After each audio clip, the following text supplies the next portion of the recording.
Often when talking about anarchism, I get fielded this question, well, how can you defend yourself? How is it that an anarchistic society can stop a foreign invasion from a large nation state that has imperialistic tendencies and a massive army behind it? How are you going to stop individuals from coming into your community and causing crime? How are you going to use policing without a state? How are you going to protect your assets and your property? How are you going to deal with cartels and crime? All of these questions have been discussed thoroughly by many people, and I want to put some of those together in one conglomerate, as well as explain some of the additions that anarcho-capitalism has to these questions. If you like this type of content, please think about subscribing on our YouTube channel and clicking that notification bell. We do Twitch highlights often, as well as the occasional video on important topics such as these. Also, consider giving us a follow on twitch.tv/FabianLiberty.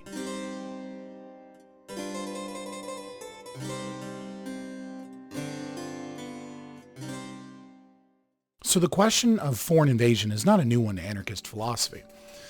Ever since Belguru wrote the Anarchist Manifesto, he himself answered this question by basically claiming to be a minarchist, saying that a small nation state may be necessary in order to defend private property, as well as defend from foreign invasion.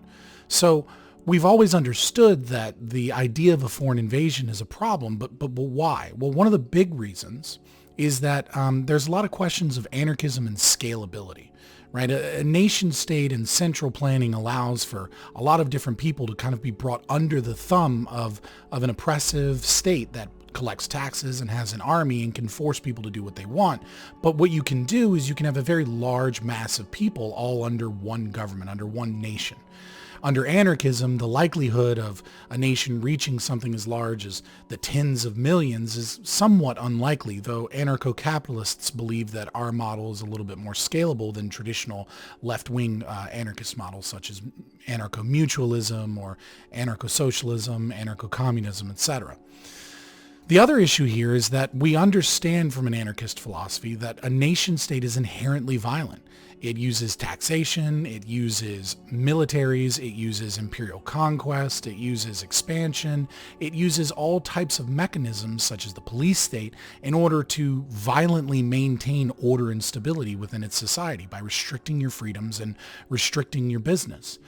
Understanding that these nation states are inherently violent in some capacity means that at any one moment they may choose to invade us with their larger, superior militaries. So how do we get around this question? Well, I think there's two things that are necessary in order to actually avoid this invasion from a foreign nation. The first one is you need the capacity to actually defend yourself. And we'll get into more detail of what that means, but if you can't actually put up any type of fight, then anyone can roll over and take you over whenever they want. And the second one you need is economic stability. Now, this kind of goes hand in hand with the other. If you're not economically stable, how can you defend yourself? But there's a lot more things that we'll get into, such as economic entanglement and the ability to procure a surplus of goods, etc., etc. So how do we achieve this economic stability and this self-defense capacity? One of the first models you'll hear from all anarchists, left or right, is this idea of community policing, right? The idea being that individuals that are actually involved in the community take up arms to police their own community. Some of them seem somewhat insane, and some of them seem very well thought out and constructive. We'll look at some case studies later in case you're doubting the idea of community policing, because it seems to always be tied politically to, abolishing the police, and it seems this terrifying aspect. But it actually can work quite well when the community votes and decides, when officers of the law, if you will, are held accountable, when things are done from a communal decision-making process. There's a lot less conflict within the community. The next one is a strong internal culture.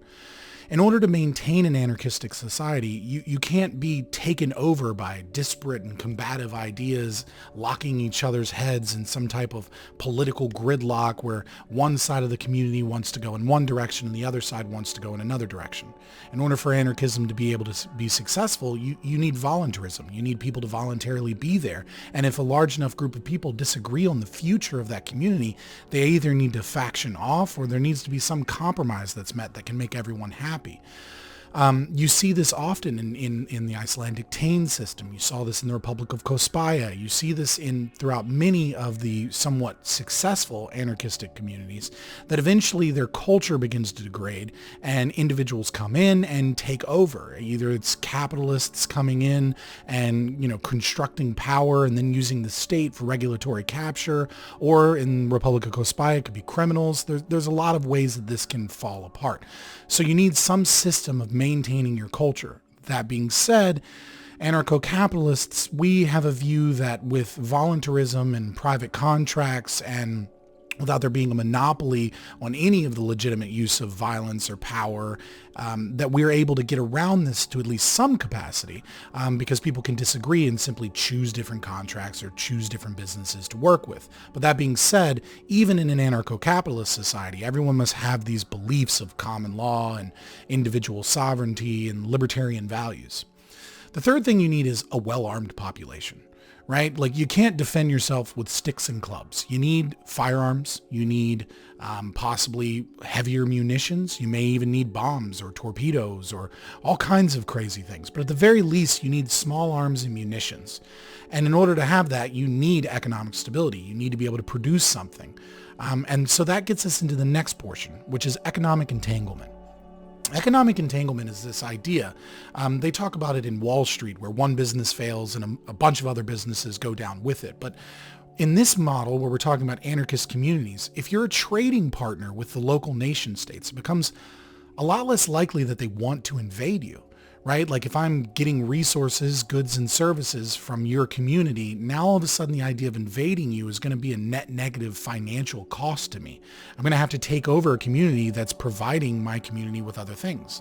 It also makes it more difficult to propagandize your people, to galvanize them to war if they know these people. If they're buying and selling and trading goods and services with them, why would you? They're your neighbors. They're not some evil group of voodoo witch doctors that believe in crazy things. Now they're just people that live in a different area that provide goods and services to you. The anarcho-capitalists, we add a couple of additions to these models of self-defense, one of them being private policing. We believe that voluntary contracts between property owners, individuals, communities, etc., are able to hire different security firms in order to police their premises or protect their businesses, and possibly, if you're in a covenant community, protect you from some small-scale outside crime or cartel or a situation like that. In larger situations, we believe in the usage of mercenary companies. Now, it may sound terrifying, this idea that your community requires mercenaries that can be bought off by the highest bidder. We already kind of live in a society, if you're here in America, that is using mercenaries all the time. So that's kind of a non-argument. But even still, we believe that a mercenary army needs to defend itself, but also needs to have food. It needs wages. It needs supplies. It needs munitions too. And so again, this idea of economic entanglement kind of goes both ways. We'll get into more of the anarcho-capitalist additions later, but I just wanted to bring them up now as kind of these ideas of models of self-defense that anarchist communities have used successfully and unsuccessfully. In order for an anarchist society to be successful, economic stability is essential. Either you need economic entanglement with other nations, or you need to be completely self-sufficient. Either one is acceptable, but most anarchist societies fail. They fail because they vote in people to take them over, or they get invaded. And usually the reason for that is that they don't have the ability to be self-sufficient. In order to be self-sufficient and to defend yourself, you need a surplus of goods in order to create that economic entanglement we discussed, or you need to be fully self-sufficient. You need to be able to create your own food, create your own factories, create your own technology, create your own guns, and this would require a massive anarchist society, something that we've never seen before. And so the economic entanglement argument is, I think, really essential here, because in order to get those arms and that munitions, in order to feed your people, or in order to get the goods and services that you want, or to be able to engage in cryptocurrency or new technologies, you're going to need trading partners. Now, the benefit of these trading partners, this economic entanglement, is this negative financial incentive to the invader. See, if a society is not producing anything, then what they are is a group of people that can't defend themselves, sitting on commodities and resources, as well as a population that can be taxed. I mean, it's a dream to a nation state to take that over and then say that they're saving these people. The fact of the matter is that if you have economic entanglement, not only are you self-sufficient, but propaganda doesn't work as well, and the cost of invasion becomes too high. People think, oh, well, they'll just invade. But the fact of the matter is that invasions cost money. Look at Afghanistan. They've never been successfully invaded because it's too lengthy. It's too lengthy and expensive in order to occupy them.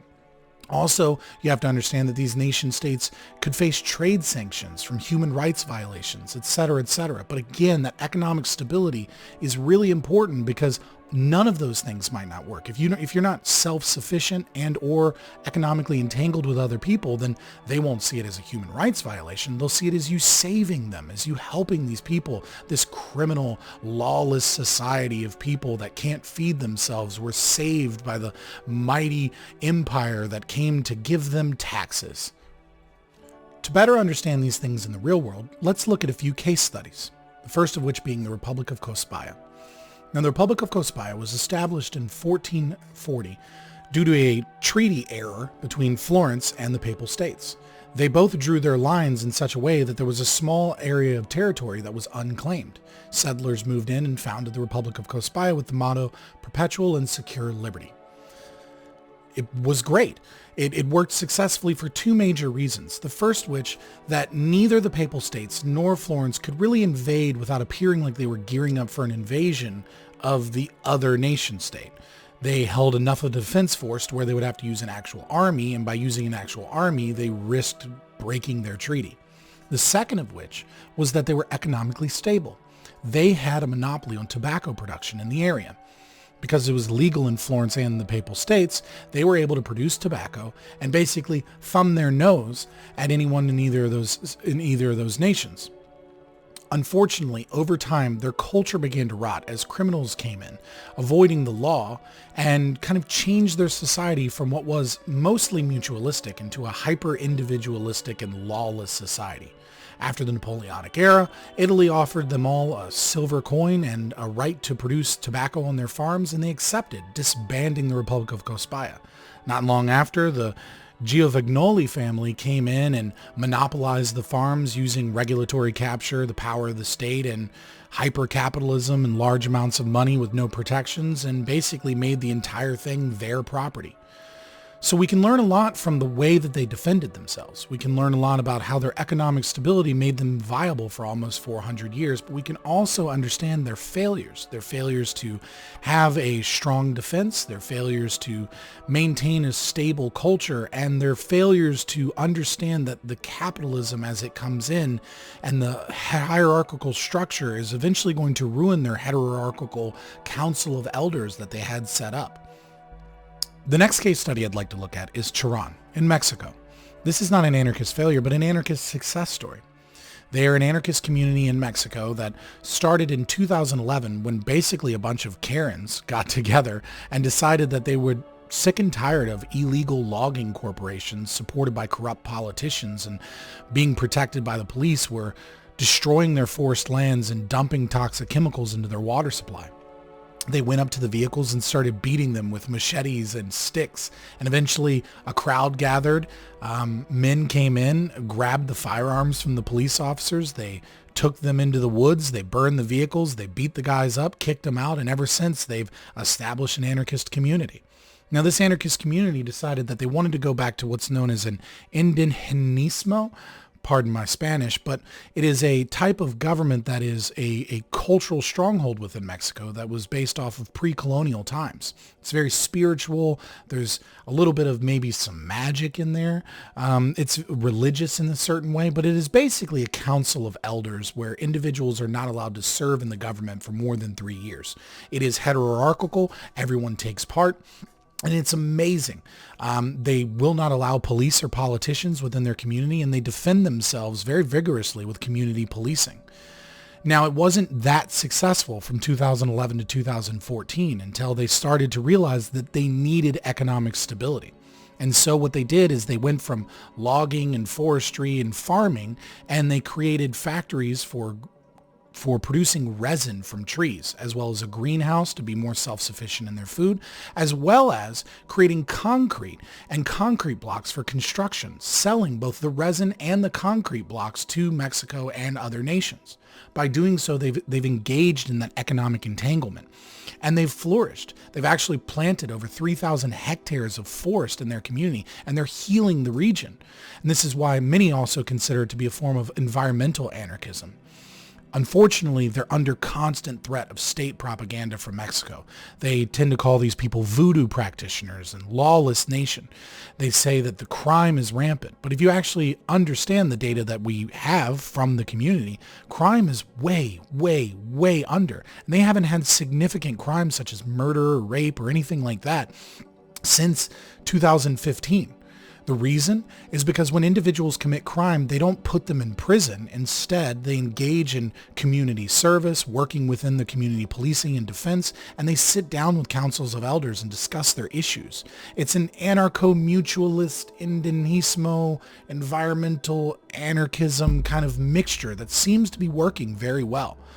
Hopefully good things come from this in the future, as they're currently looking to expand into cryptocurrency so that they do not have to be reliant upon fiat currency that can be deflated or inflated at the government's leisure.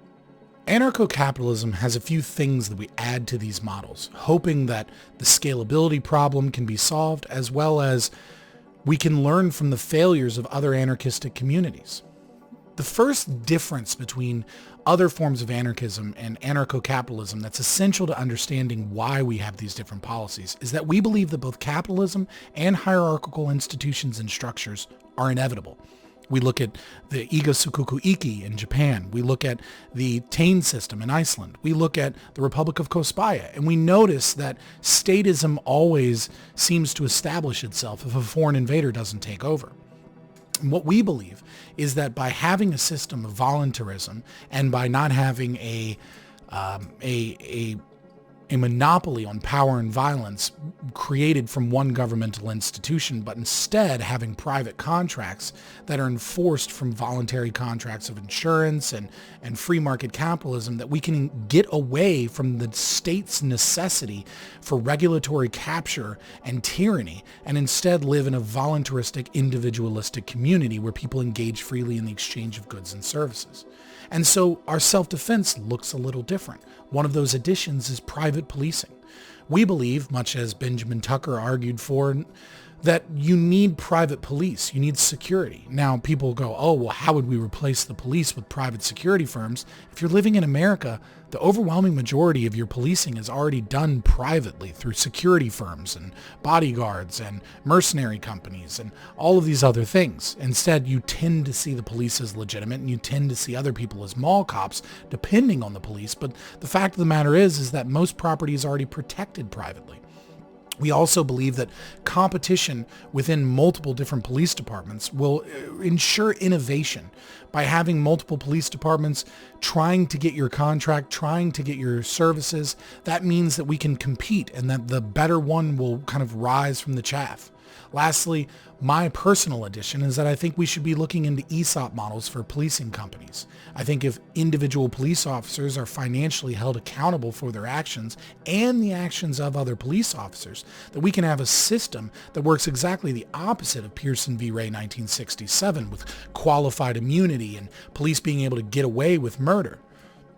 Lastly, I don't want to get too into the weeds in this because this gets deep into anarcho-capitalist philosophy, but we believe in rights enforcement agencies and insurance companies being a kind of a wall against some of the monopolistic tendencies that one might fear from a police agency within a community. By you having your rights enforcement agency, someone else having their rights enforcement agency, working just like an insurance company like Geico, and them engaging with the insurance of, let's say, the gas station's insurance company, you have that economic entanglement within the own community itself, where everything depends upon everything else. And so you can't have one system attempt to take over everything because they're based and checked and balanced by arbitrating firms, REAs, and insurance companies.